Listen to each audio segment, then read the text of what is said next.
નમસ્કાર વિદ્યાર્થી મિત્રો, ફરી એક વખત જીનિયસ એકેડમીમાં આપ સૌનું હાર્દિક સ્વાગત છે।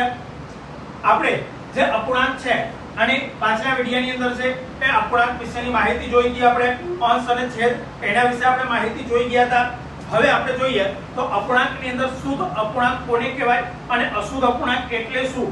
તો શુદ્ધ અપૂર્ણાંક એટલે શું અને અશુદ્ધ અપૂર્ણાંક તો એ જોઈએ। શુદ્ધ અપૂર્ણાંક જે અપૂર્ણાંકમાં અંશ કેવો હોય તો કે નાનો, અંશ નાનો અને છેદ મોટો હોય તો એવા અપૂર્ણાંક છે એને આપણે શું કહીએ છીએ તો કે શુદ્ધ અપૂર્ણાંક। જેના ઉદાહરણ તમને અહીં આપેલા છે 3/4 અંશ નાનો અને છેદ કેવો છે મોટો। અહીંયા અંશ નાનો છેદ મોટો, અંશ નાનો છેદ મોટો, અંશ નાનો અને છેદ મોટો, એટલે આથી આને આપણે શુદ્ધ અપૂર્ણાંક કહીએ છીએ। બીજું એવું અશુદ્ધ અપૂર્ણાંક।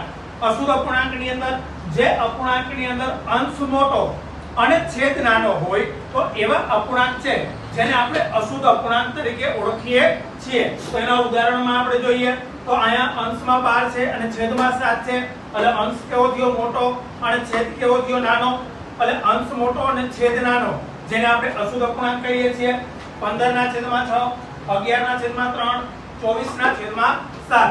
હવે પછીના નવા વિડિયો સાથે આના પછી છે મિશ્ર અપૂર્ણાંક છે એના વિશેનો આપણે આગળ ટોપિક શીખીશું।